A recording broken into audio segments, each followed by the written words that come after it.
mga boss. Ngayon, diet ako ngayon. Kaya magmumukbang tayo ng ito, yung gulay na yan, meron yan na papaya, saka malunggay, saka yung bunga ng malunggay. Saka ito ngayon, apple, saka saging, saka itlog.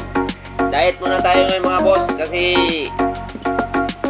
5 oras yung takbo ko kanina para mag-diet at para kunting lakas-lakas ng katawan natin at saka i-maintain natin yung kalusugan natin.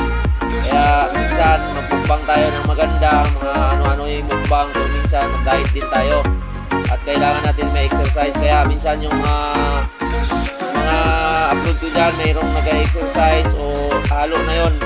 Kaya ang ginagawa ko, kain, exercise, yan ang mga reels ko ngayon dyan ngayon mga boss.